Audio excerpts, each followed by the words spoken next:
Thank you. The next item on the order paper is a motion on independent review of education, and will ask the clerk to read the motion.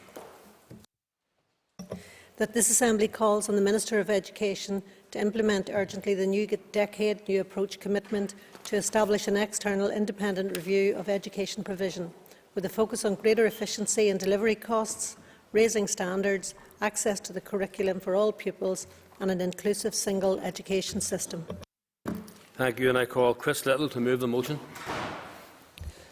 Thank you, Mr. Speaker. I rise to move the motion and to seek confirmation of cross-party support for a long-standing Alliance Party proposal that the Executive and Assembly urgently implement. Sorry, excuse me. Thought you were around here long enough to know that. Thank you, Mr. Little. The Business Committee has agreed to allow up to 1 hour and 30 minutes for this debate, as 2 amendments have been selected and are published on the marshal list. An additional 15 minutes have been added to the total time. You will have 10 minutes to propose a motion and 10 minutes to wind. So please open the motion, Mr. Little. Thank you. Thank you, Mr. Speaker. I rise to move the motion and to seek confirmation of cross-party support for a long-standing Alliance Party proposal that the Executive and the Assembly implement a Bengoa-style independent root and branch review of our education system, to bring forward recommendations for action that will deliver a more integrated education system, organised and resourced to provide a quality educational opportunity for all children and young people to develop their own unique personality, talent, ability and potential. Mr. Speaker, education is the engine room for individual, social and economic development and well-being.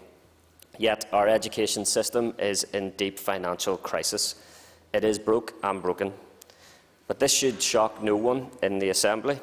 The former Education Authority CEO warned over 2 years ago that the education system in Northern Ireland would be unaffordable, socially immobile and unfit for the 21st century without radical investment and reform.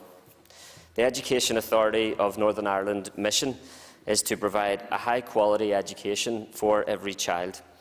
Yet we now know that the Education Authority, at least in terms of special education provision, is failing this mission, and it must be a priority of the Executive and the Assembly to take decisive action and implement an independent review. Whilst there have been a number of reviews of aspects of education in Northern Ireland, the Alliance Party believes an urgent independent review of previous recommendations and our entire education system is needed to inform specific actions for radical investment and reform. Mr. Speaker, we have given a commitment to take the politics and vested interests out of health. It is time to do the same for education. We have given our commitment, of course, to support the many skilled and innovative teaching and non-teaching staff in Northern Ireland, passionate about their vocation and dedicated to our children and young people. They deserve urgent delivery of the commitment to implement the fair pay and improved conditions agreed with the Department of Education in 2019. The implementation of this agreement needs no review. It needs financed and delivered. As part of this delivery, I welcome the commitment given by the Education Minister at the recent INTO conference to deliver radical change to the school inspection and improvement process. But, Mr. Speaker, the Assembly Education Committee made recommendations for school inspection and improvement reform in 2014. The education system is achieving positive outcomes for children and young people, particularly at primary level, according to the Programme for International Student Assessment. But more average system-wide performance is found at post-primary level, according to the Trends in International Maths and Science Study. Evidence-based research, like investigating links in attainment and deprivation, has found our education system to be high on quality and low on equity, with significant gaps in attainment that it links to a wide range of factors, including the current flawed and exclusionary approach to post-primary transfer. Mr. Deputy Speaker, the segregation and separation of our children and young people on the basis of community background at age 5 and performance in a non-reset, unregulated and unnecessary high-stakes test at the age of 10 and 11 are two great scandals of education in Northern Ireland. The human cost is significant. and the financial cost of this division and duplication in education has been estimated by the Ulster University Centre for Economic Policy to be up to almost £100 million per year. Contributing to a financial crisis that has reached tipping point for our schools, around half of which are in budget deficit, many of which are over capacity, under-resourced and in an unfit estate. An internal audit has confirmed long-standing, widely held and serious concern that the Special Educational Needs Framework is also failing to support teachers and children with special educational needs. It has uncovered undue and unnecessary delay to Education Authority assessment and support central to delivering early intervention, and raises serious questions about the governance and accountability of our education system for the Minister for Education, the Department of Education and the Education Authority Board. These findings follow attempts by the Education Authority to cut special educational nursery hours to part-time and poorly handled proposals for Belfast special schools that were opposed by thousands of parents across our community. Non-verbal children have been left unattended for hours on special educational needs transport provision, and inadequate access to educational psychology and classroom assistant support is becoming norm. Mr Deputy Speaker, as Chair of the Education Committee, I will work with colleagues to deliver accountability and support for children with special educational needs. Area planning has been sectoral-based rather than innovative, and the Good Relations indicators suggest that up to 20% of first-choice applications to integrated schools cannot be facilitated due to a lack of available places. I therefore welcome proposals for an integrated education bill by my colleague Kelly Armstrong, MLA, and I look forward to working with her to progress this bill. There are other first actions that the Executive could take to promote a more integrated and fit-for-purpose education system, such as repealing the exemption of teachers from the Fair Employment and Treatment Order, widening access to the Certificate of Religious Education, and giving more measured and substantive consideration to the recommendations of the initial teacher training review. Mr Deputy Speaker, about 90% of pupils in Northern Ireland are educated in schools that identify with a single tradition or denomination.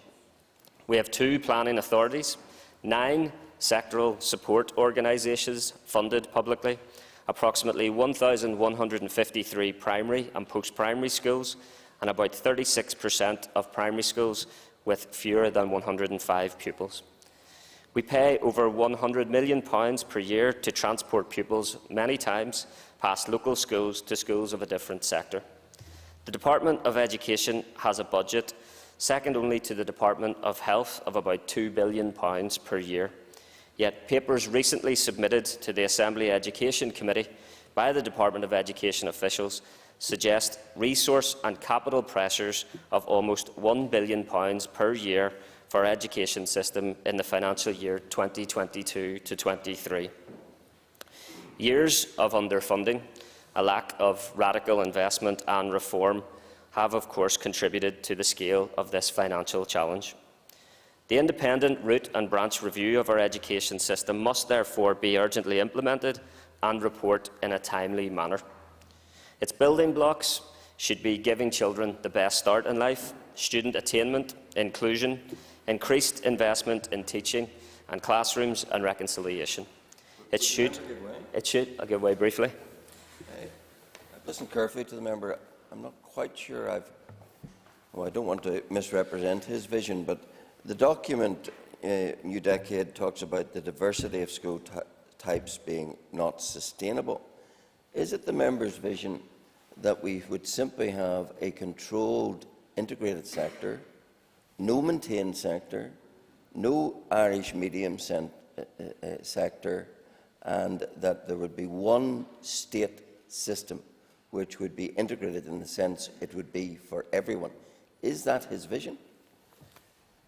Member for his intervention, but I'm sure a man of his learned opinion would realise that that would be to preempt a root and branch independent review, the like of which we are calling for.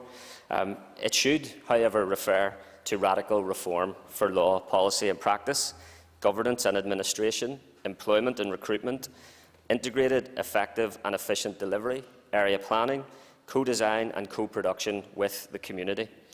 It is shocking that political parties abdicated executive authority to respond to these matters for over 3 years. But we must now grasp the opportunity to work together to deliver better. The people of Northern Ireland demand better. Better than the broken education system that we have inherited. Better on early education and childcare, parental involvement in education, post-primary transfer, curriculum access, parity of esteem for vocational pathways, collaboration with further education, quality careers advice and work experience, and effective parental, community and business partnerships to raise aspiration and attainment. The focus, Mr Deputy Speaker, must be to deliver an integrated education system organised and resourced to provide quality educational opportunity for all children. The educational, social and financial need for a different approach to a child-centred education system fit for the 21st century is clear.